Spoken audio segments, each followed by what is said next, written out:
So guys, आज से मैं इस चैनल पर एक न्यू एनिमी को स्टार्ट करने जा रहा हूँ जिसमें हमें जो यांग नाम के लड़के की कहानी दिखाई गई है जो तियानलेन सेक्ट का फाउंडिंग स्टूडेंट था जो हजारों सालों से कल्टिवेशन कर रहा था पर अभी तक डोक्यू के first stage Q refining stage को पार नहीं कर पाया जिससे वो लोअर रियल में फंसा हुआ था। उसके मास्टर और सभी स्टूडेंट भी प्रमोट होकर अपर रियल में चले गए थे। इस कहानी में जो यांग अपर रियल में जाने की अपनी जर्नी को तय करेगा। उम्मीद करता हूँ आपको ये सीरीज बहुत पसंद आएगी। इस सीरीज के डेली एपिसोड आएंगे, इसीलिए आप इस चैनल को सब्सक्राइब कर लेना। इस कहानी की शुरुआत में हमें 1 लाख साल पहले का सीन दिखाया जाता है जब तियानलेन सेक्ट कल्टिवेशन की दुनिया में सबसे फेमस था। उस सेक्ट के मास्टर जो टिंग टोंग थे जो प्रमोट हो गए थे और वो अपर रियल में जाने वाले थे। इसीलिए अपने सभी स्टूडेंट और जू यांग से कहते हैं कि तुम सभी हार्ड ट्रेनिंग करना और जितनी हो सके क्यू रिफाइनिंग रियल में को ब्रेक करने की कोशिश करना।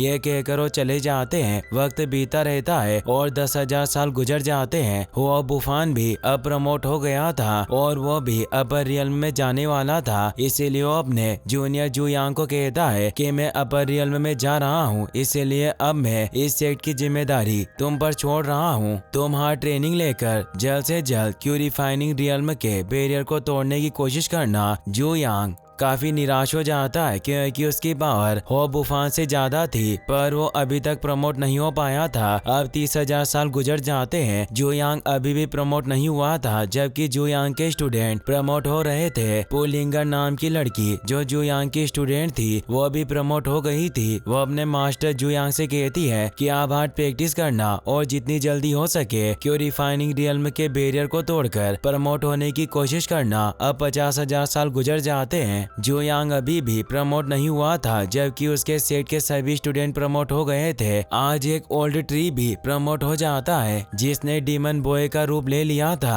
और वो भी अपर रियल में जाने लगता है और वो जू यांग से कहता है कि तुम भी जल्दी से प्रमोट होकर ऊपर आने की कोशिश करना। जू यांग काफी गुस्सा हो जाता है और उसे एक चीज फेंक कर मारता है पर वो अपर रियल में चला जाता है। अब जू यांग के सेक्ट में एक सफाई करने वाला बचा था। वो कहता है कि हमारे ग्रेट ग्रैंड मास्टर जू यांग हमसे गुस्सा रहते हैं क्योंकि क्यू रिफाइनिंग स्टेज में फंस गए हैं। 50,000 साल गुजर गए पर ये अभी तक प्रमोट नहीं हुए और अब मैं भी नहीं चाहता कि यहाँ कोई प्रमोट हो। पर तभी वो भी प्रमोट हो जाता है जिससे वो बहुत खुश होता है और अब वो भी अपर रियल में चला जाता है। जू यांग इससे काफी हैरान होता है और सोचता है कि सफाई करने वाला भी ऊपर चला गया लेकिन मैं अभी तक यही फंसा हुआ हूँ। अब 90,000 साल गुजर जाते हैं। जू यांग अभी भी प्रमोट नहीं हुआ था। वो सोचता है कि मेरे सभी भाई और स्टूडेंट प्रमोट होकर अपर रियल में चले गए पर अब सिर्फ मैं बचा हूँ, इसीलिए अब प्रमोट होने की मेरी बारी होनी चाहिए। पर जू यांग प्रमोट नहीं होता बल्कि उसका डॉग प्रमोट हो जाता है और वो भी अपर रियल में चला जाता है। यह देखकर जू यांग को काफी गुस्सा आता है। वो कहता है कि मुझे कल्टिवेशन करते हुए 90,000 साल गुजर गए पर मैं अभी तक यही फंसा हुआ हूँ। मुझे अब एकांत में कल्टिवेशन करने जाना होगा भले ही मुझे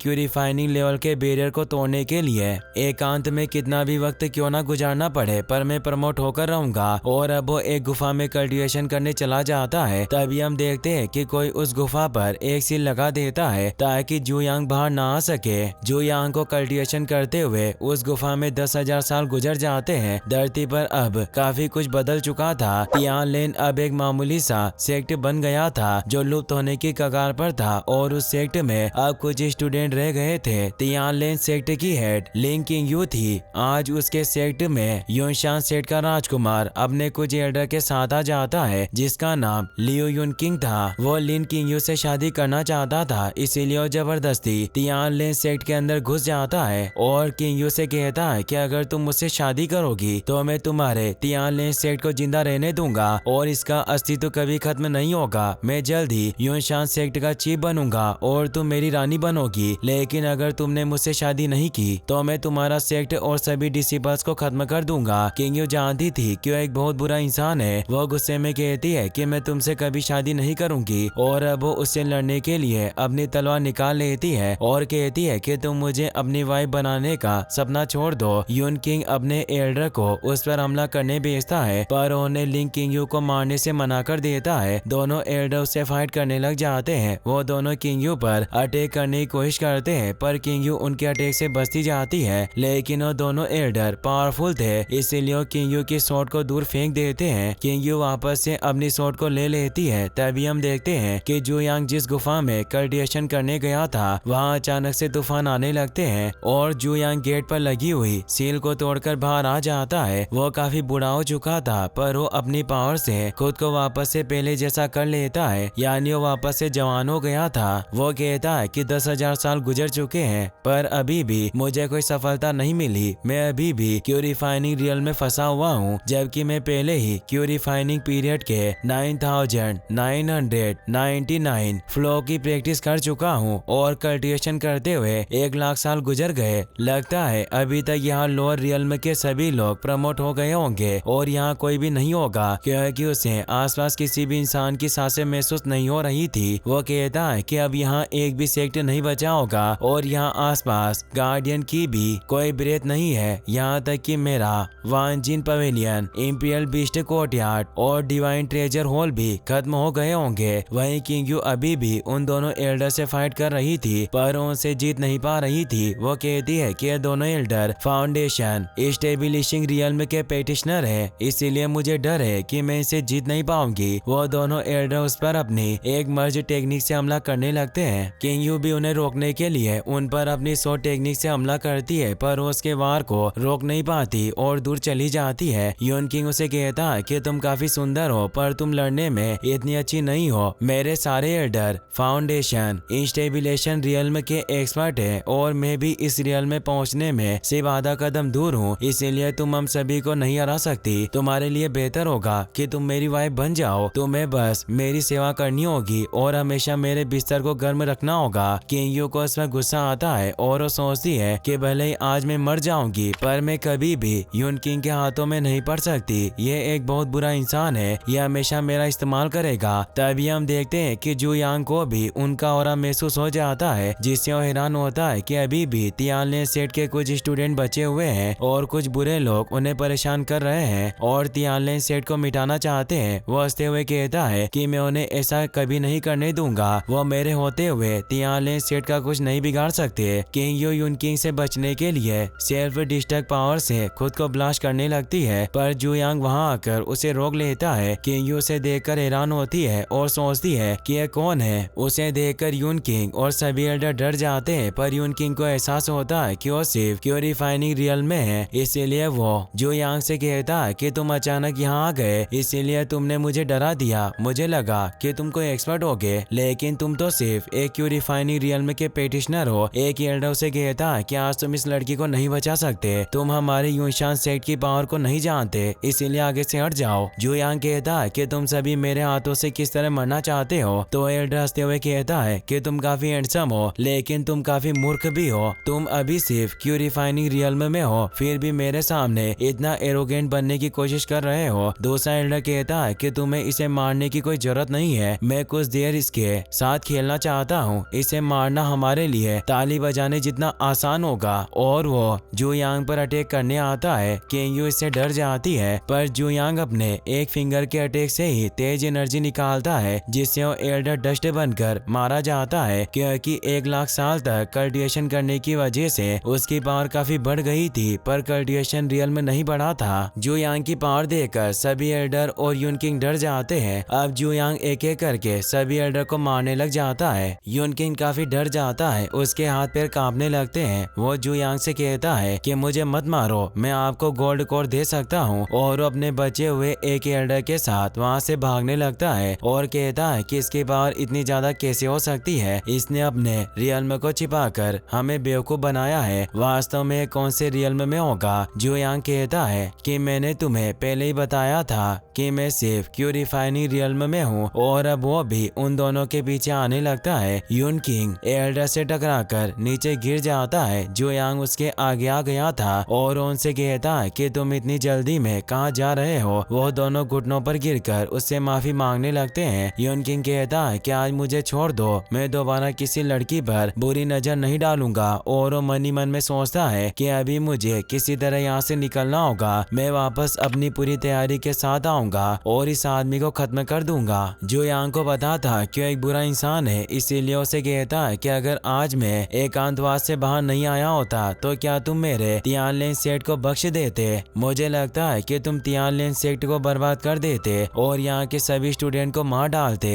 यूनकिंग उसे कहता है कि सीनियर, मैं जानता हूँ कि आप कोर फॉर्मेशन रियल्म के एक्सपर्ट हो, आप बस क्यूरिफाइनिंग रियल्म में होने का दिखावा कर रहे हो। अगर तुम मेरे पिता से फाइट कर सकते हो तो पहले उन्हें हरा कर दिखाओ। अगर आपने मुझे यहाँ मार दिया तो मेरे डैड आपसे बदला जरूर लेंगे। जू यांग उसे कहता है कि तुम चिंता मत करो, मैं तुम्हें मारने के बाद तुम्हारे पिता की भी तलाश करने जाऊंगा। और अब वो अपनी पावर से यूनकिंग के मन में काफी ज्यादा डर पैदा करने लगता है, जिससे उसे बहुत दर्द होता है और वो कुछ ही पल में मारा जाता है। यूनकिंग का एल्डर इससे काफी डर जाता है। जू यांग उसकी तरफ बढ़ने लगते हैं तो एल्डर कहता है कि मुझे मत मारो। जू यांग कहता है कि तुम्हें अभी नहीं मारूंगा, तुम मुझे अपने यूनशान सेक्टर में ले चलो। इससे वो एल्डर हैरान हो जाता है। अब हम यूनशान सेक्ट का सीन देखते हैं जहाँ यूनशान सेक्ट के डिसिबल ट्रेनिंग ले रहे थे। तभी वहाँ तूफान आने लगता है। डिसिबल इससे काफी हैरान होते हैं। तभी वहाँ आसमान से तेज लाइटनिंग गिरती है जिससे वो सभी मारे जाते हैं और यूनशान सेक्ट का काफी सारा हिस्सा बर्बाद हो जाता है। यूनशान सेक्ट का लीडर लियू अपने कुछ डिसिबल्स के साथ वहाँ आता है और अपने सेट की ऐसी हालत देखकर हैरान हुआ कहता है कि यहाँ क्या हुआ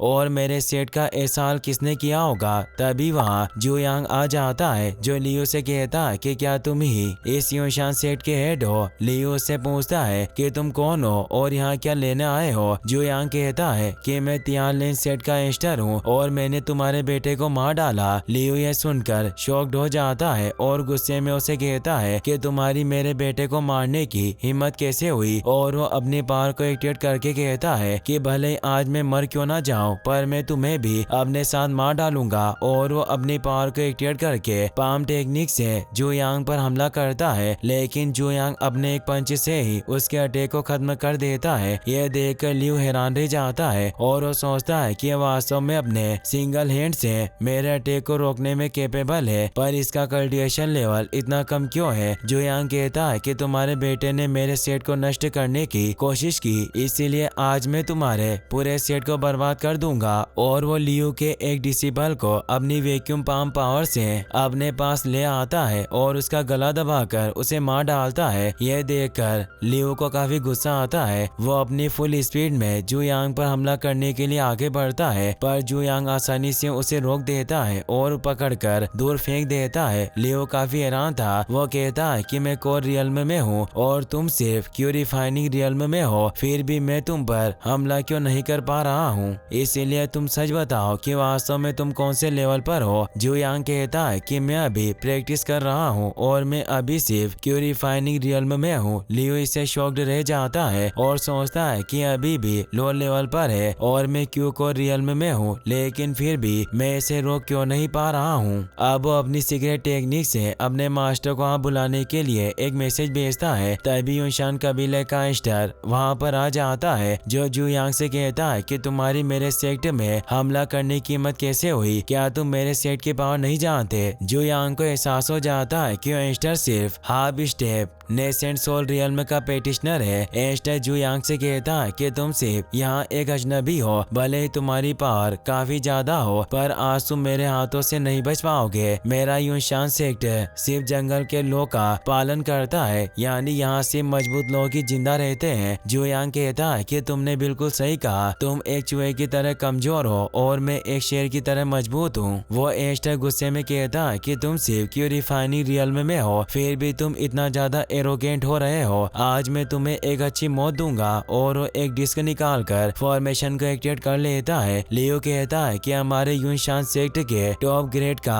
फॉर्मेशन है जिसे 7 मर्डर फॉर्मेशन कहा जाता है। इसका एक अटैक किसी को भी मारने के लिए काफी होता है, भले ही तुम नेसेंट सोल रियल्म में ही क्यों ना हो, पर आज तुम यही मर जाओगे। जू यांग अपने स्वॉर्ड के एक अटैक से उसे मार डालता है। उसका अटैक इतना फास्ट था कि लियो उसे देख नहीं पाया था, जिससे वो मारा जाता है। जू यांग की स्वॉर्ड का नाम ओल्ड रॉकेट था और वो अपनी स्वॉर्ड से कहता है कि हमें लोगों को मारे हुए काफी वक्त हो चुका है, इसीलिए आज हम अच्छा शिकार करेंगे। यिंगशान कबीले का एस्टर भी उस स्वॉर्ड को देखकर हैरान हो जाता है, क्योंकि उस स्वॉर्ड की धार इतनी तेज थी कि उसने एक बार में ही लियो को मार डाला था। इसीलिए वो सोचता है कि इसके पास जो ये 5 कलर्ड मॉर्टल स्वॉर्ड है, यह हजारों साल पुरानी सबसे बेस्ट स्वॉर्ड की तरह प्रतीत हो रही है। पर वो इस बात से भी काफी हैरान था कि जू यांग केवल क्यों रिफाइनिंग स्टेज पर है, फिर भी इसके पास इतनी पावरफुल स्वॉर्ड कैसे हो सकती है। आज मुझे इससे यह स्वॉर्ड छीननी होगी। और वो अपनी पावर से फॉर्मेशन को एक्टिवेट करके जू यांग पर इविल स्पीड को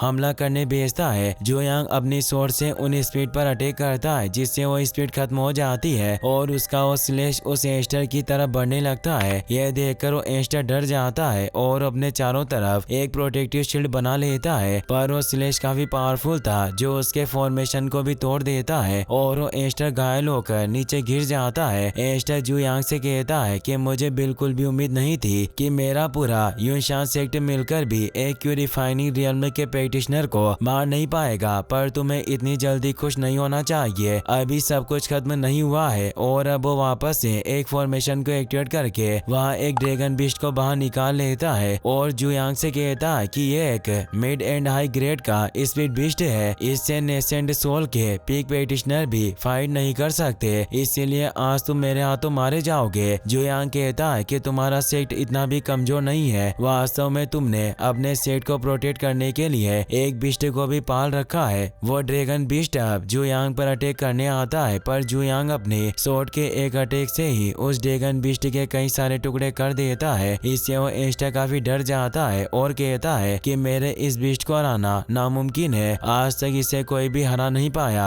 अब उस ड्रैगन बीस्ट के खत्म हो जाने से उस एस्टर की एनर्जी भी खत्म हो जाती है और वो मारा जाता है, क्योंकि उसकी स्पीड ड्रैगन बीस्ट के साथ जुड़ी हुई थी। जो यहाँ कहता है कि मैं 10,000 सालों से एकांतवास में था, इसीलिए मैंने कुछ खास नहीं खाया, पर आज मैं इस ड्रैगन के जले हुए मीट का मजा ले सकता हूँ। तभी वहाँ किंग यू भी अपने कुछ सैनिकों के साथ आ जाती है और वो जू यांग से कहती है कि मास्टर मैं यहाँ आपकी मदद करने आई हूँ। पर वो ये देखकर काफी हैरान होती है कि वो पूरा सेट बर्बाद हो गया और वो जू यांग से पूछती है कि मास्टर क्या ये सब आपने किया। जू यांग कहता है कि मैं अपने तियानलेन सेट को फिर से दुनिया का नंबर 1 सेक्ट बनाऊंगा। किंग यू सोचती है कि वास्तव में काफी महान है और ये दुनिया के सभी रीति रिवाजों से परे है। और अब वो सभी घुटने टेक कर मास्टर को सम्मान देते हैं और उन्हें मास्टर कहकर बुलाने लगते हैं। इसी के साथ ये एपिसोड यहीं पर खत्म हो जाता है।